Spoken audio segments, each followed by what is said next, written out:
So today I am in front of you with another new chapter, that is dissolution of a partnership firm. And now in this chapter I am going to tell you that what are the accounts prepared during the dissolution of a firm. So let's start with the meaning of dissolution of a firm. Dissolution of a firm means ending the business of the firm, which ends as well as the partnership agreement also and the business also. So in dissolution of the firm, it's continue both the things, dissolution of the partnership as well as dissolution of the firm, which we are earlier studying about an admission of a partner as well as retirement and death. We have studied about the dissolution of the partnership only, not the dissolution of the firm. But in this case, when a firm dissolves, the business came to an end as well as the agreement between the partners is also ended. So now I'm just going to explain in this video that what are the accounts prepared during the dissolution of the firm. So during the dissolution we just prepare, first of all we prepare the realization account, which shows the value of assets to be shown in the balance sheet which are shown, as well as what value realized from the sale of these assets, and the loan after paying all the debts of the firm, what amount is remaining with the firm, which is going to be distributed among the partners if there is a profit on realization. Otherwise, if no profit is there, nothing is going to be paid to the partners. And then after we will prepare the partners capital account and finally the cash account.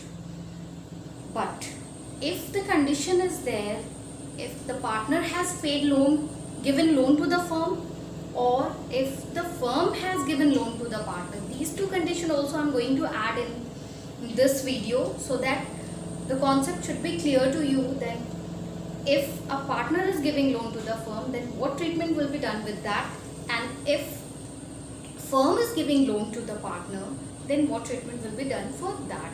So for that, let's start with the question and then I'll show for both the things in both the cases what we will do. So the question is, XYZ are partners and their profit sharing ratio is 4:3:1. And on 31st March 2012, the firm, they agreed to dissolve the firm. And the balance sheet at that date was this: freehold property 1,80,000, machinery 1,20,000, debtors 160, and provision is of 10,000, stock 1,30,000, cash 20. And here is the thing which I am telling about, loan to X. It means the firm has given loan to the partner Z, and that is 20,000 rupees. तो अगर partner को loan firm ने दिया, firm से partner ने लिया loan, तो उस लोन का हम क्या करेंगे treatment during the dissolution. And now come to the liability side. Reserve fund 40,000, loan by X. Again here loan by X, it means X has given loan to the firm here, that is 30,000. तो उसके लिए हम क्या करते हैं, and capital account given to all the partners. Now realization value of assets given here, which we will see when I'll just solve the question. And now we have to prepare the necessary account. So let's start with the first account, that is realization account. So this I have made the format of realization account, and now first of all we just transfer all the assets from the balance sheet. So one by one, took freehold property, that is 1,80,000. Realization account, the format of realization account is just same as the revaluation account, but the accounting treatment is different. Next, machinery. The value of machinery is 1,20,000. Next one is the debtor. तो debtor की value जो है वो हम 1,60,000 लिखेंगे, ना कि उसके साथ प्रोविजन लेस करके 150 जो दिया है वो. That is important. डेटर्स की वो वैल्यू लिखते हैं जो इंटीरियर वैल्यू गिवन है वो. तो 1,60,000 we will write here, 1,60,000 debtors. Next is stock, that is 1,30,000. तो स्टॉक के लिए हम लिखेंगे 1,30,000. अब ये है हमारा कैश, तो कैश को हम ट्रांसफर नहीं करते, कैश का हम अलग से लेजर अकाउंट प्रिपेयर करते हैं। देन है लोन टू जेड, तो ये जो लोन टू जेड है, जेड को जो लोन, इसको हम डेबिट करेंगे in the partners capital account, तो इसको हम ऐसे ही छोड़ देंगे। अब आते हैं लायबिलिटी साइड में, तो लायबिलिटी साइड में जो भी लायबिलिटीज है उसको हम ट्रांसफर करें। तो यहाँ लोन बाय एक्स जो है इसको भी हम यहाँ रियलाइजेशन अकाउंट में ट्रांसफर नहीं करते हैं, क्योंकि इसका हम सेपरेट अलग से, जब भी लोन जो है फर्म को पार्टनर देगा तो उस लोन के लिए हम अलग से लोन अकाउंट प्रिपेयर करते हैं, partners loan account that is. अब हमारे लायबिलिटी साइड में क्रेडिटर्स है, तो क्रेडिटर्स को हम यहाँ लिख देते हैं 80,000 rupees for the creditors. And next one हमारा यहाँ प्रोविजन जो है उसको हमने ट्रांसफर नहीं किया, तो ये प्रोविजन ट्रांसफर हो जाएगा हमारा credit side of the realisation account, that is 10,000।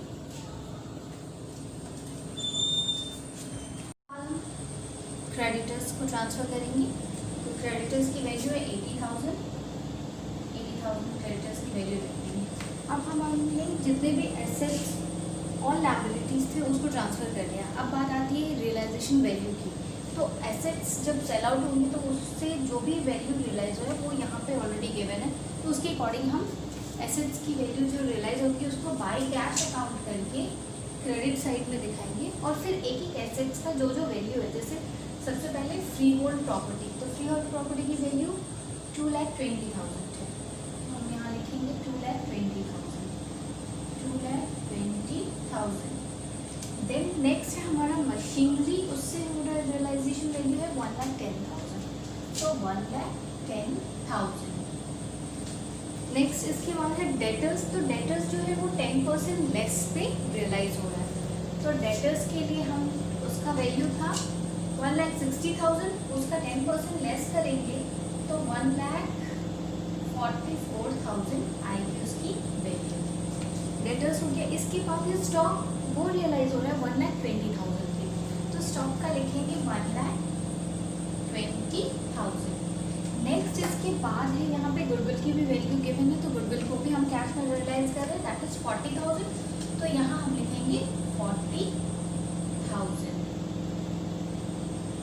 अब हम ये सारे एसेट्स की वैल्यू जब रियलाइज कर लिए तो हम इसको एसेट्स की वैल्यू टोटल रियलाइज करने के बाद यहाँ टोटल कॉलम में लिखेंगे, तो इसको जब हम टोटल करेंगे तो इसकी वैल्यू आ जाएगी 6,34,000, ठीक है। अब नेक्स्ट एसेट्स की वैल्यू, अब आते हैं लायबिलिटीज में। क्रेडिटर्स का के बारे में यहाँ पे क्या लिखा है वो देखते हैं। Creditors paid at a discount of 2.5%, तो क्रेडिटर्स की पेमेंट, तो क्रेडिटर्स की वैल्यू हम देख रहे हैं यहाँ पे लिखा है 2.5% लेस वैल्यू में रियलाइज हो रहा है, तो अब हम क्रेडिटर्स का जो भी वैल्यू 80,000 इसका 2.5% इससे लेस करके निकालेंगे।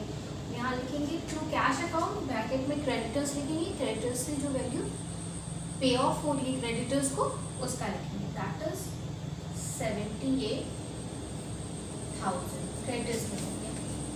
इसके बाद यहाँ पे लिखा है रियलाइजेशन एक्सपेंसेस 5,000, तो क्योंकि यहाँ पे मेंशन नहीं है कि रियलाइजेशन एक्सपेंसेस जो है पार्टनर पे कर रहा है और it is paid by the firm, तो इसीलिए हम उसको कंसिडर करेंगे it is paid by the firm, और यहाँ पे लिखेंगे to cash account and realisation expenses bracket में करके वो अमाउंट दिखाएंगे 5,000 का।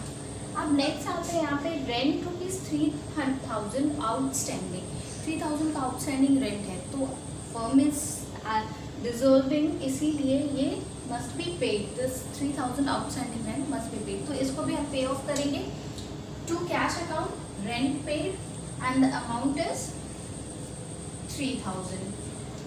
अब जो भी रियलाइजेशन वैल्यू था एसेट्स का एज वेल एज जो लायबिलिटीज थी वो पे ऑफ हो गई, तो हमारा रियलाइजेशन अकाउंट जो है वो कंप्लीट हो गया। अब बात करते, अब हम ये कैलकुलेट करेंगे कि इस रियलाइजेशन अकाउंट में प्रॉफिट हुआ है या लॉस। अगर वो प्रॉफिट है तो it will be transfer to the partners capital account in their profit sharing ratio. So let's first calculate करने के लिए just first do the total करेंगे हम दोनों साइड का, और फिर हम कैलकुलेट करेंगे कि कितना आ रहा है। तो जब टोटल करेंगे इट विल बी 94,000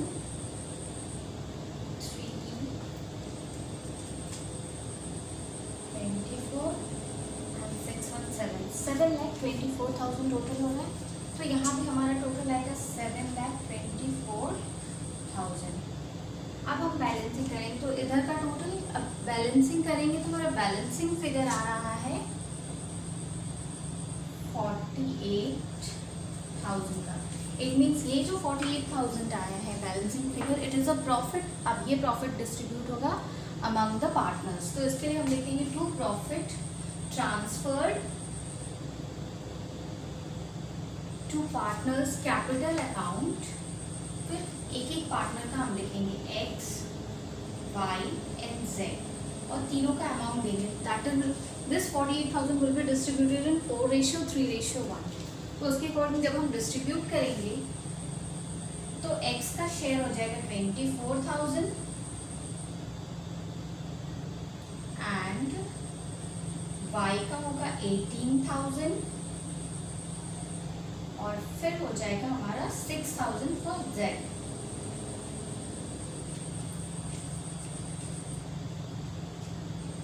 तो ये हो गया प्रॉफिट हमारा कैलकुलेट हो गया कि तीनों रियलाइजेशन से 48,000 का प्रॉफिट है वो हमने कैलकुलेट कर।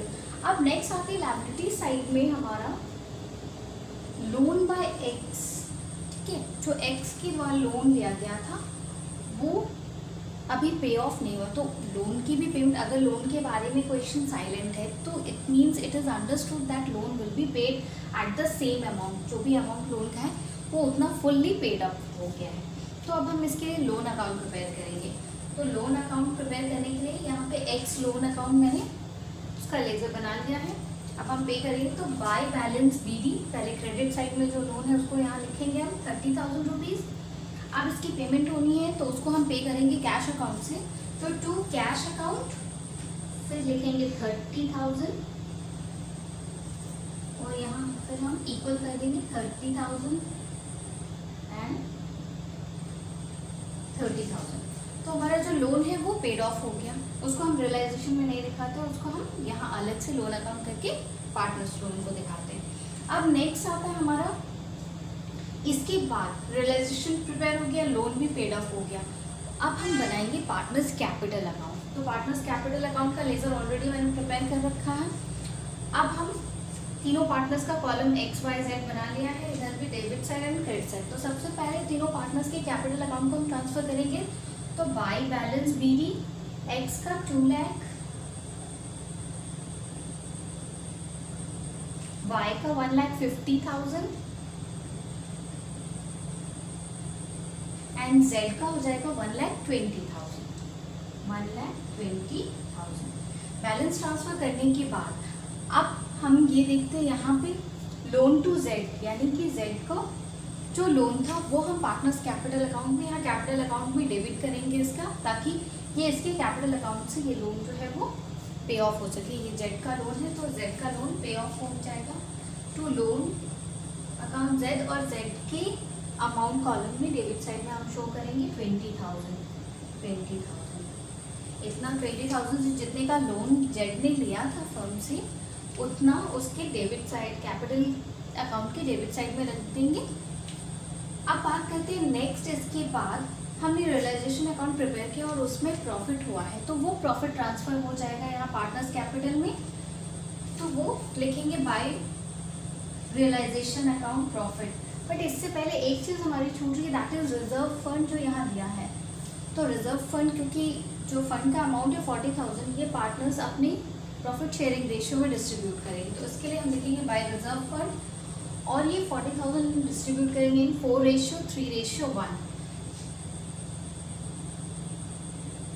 तो X का हो जाएगा 30,000, Y का 15,000 एंड Z का हो जाएगा 5,000। तो इस तरह से रिजर्व फंड का अमाउंट डिस्ट्रीब्यूट हो गया। अब रियलाइजेशन का जो प्रॉफिट है वो भी हम लिखेंगे यहाँ क्रेडिट साइड में, दैट इज 24,000 X के लिए एंड 18,000 Y के लिए और 6,000 Z के लिए लिख दिया हमने। अब और कुछ भी ऐसा अमाउंट नहीं है जो ट्रांसफर होगा टू द कैपिटल अकाउंट, तो अब हम इसको बैलेंसिंग करेंगे।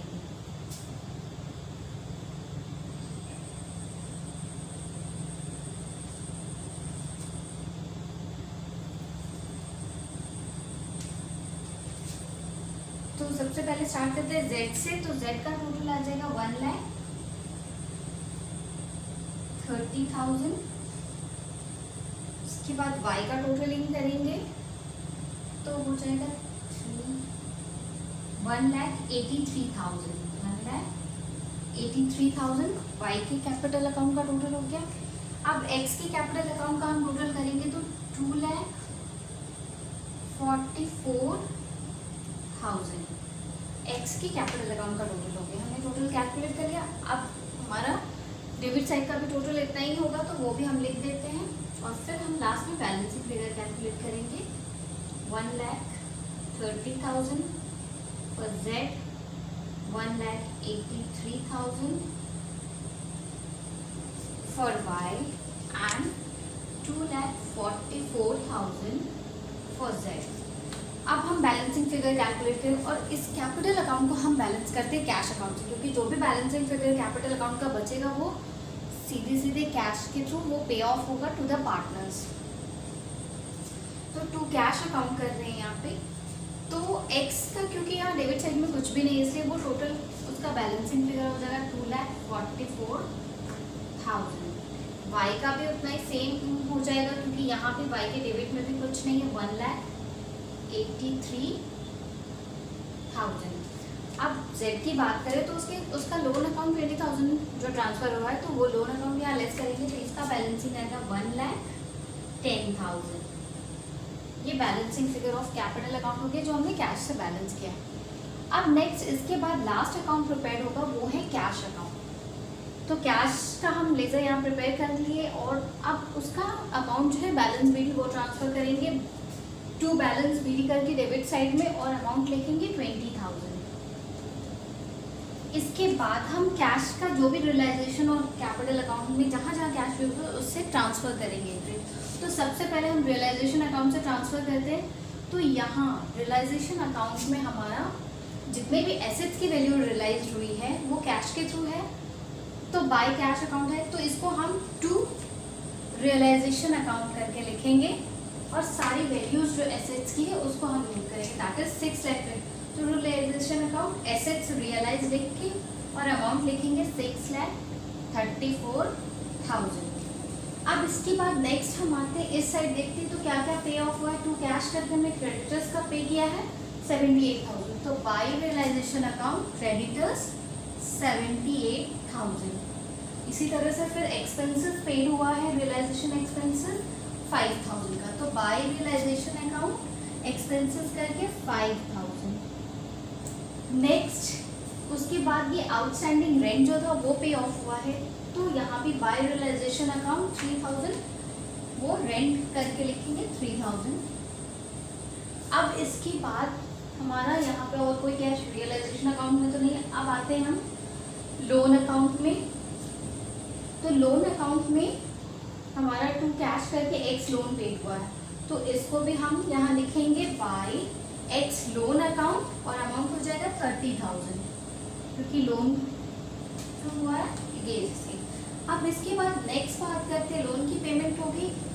अब पार्टनर्स कैपिटल अकाउंट में आते हैं तो यहाँ पे कैश यहाँ जो बैलेंसिंग फिगर है ये ट्रांसफर हो जाएगा तो पार्टनर्स कैपिटल का जो है वो कैश अकाउंट में। तो by X capital account 2,44,000 by Y's capital account 1,83,000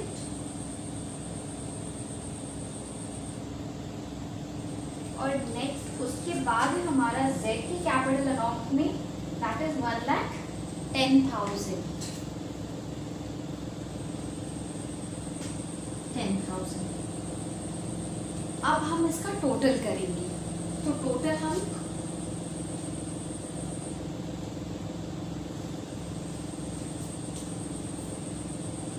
तो इसमें जब हम टोटल कैलकुलेट करेंगे तो हमारा जो कैपिटल अकाउंट है इसका टोटल दोनों साइड का इक्वल आएगा। तो अब हम कैलकुलेट करके देखते हैं तो यहाँ हो जाएगा हमारा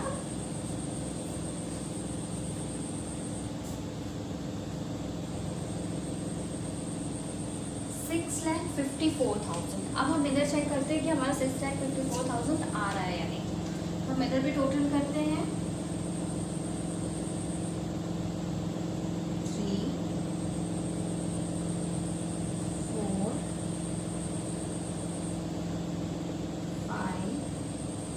पे हमारा 6,54,000 का टोटल आया है। इट मीन्स जो भी हमने एंट्रीज किए वो सही है और हमारा कैश का बैलेंस जो है वो दोनों साइड का इक्वल हो गया।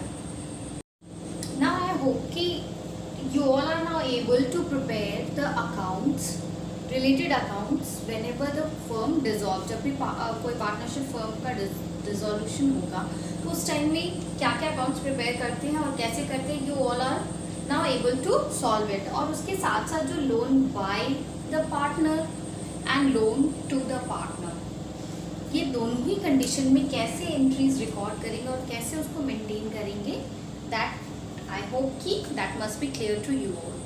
So, solve the questions related to the topic. Keep on solving questions and thanks for watching this video. Be safe and healthy at your home. Thank you. Keep on practicing.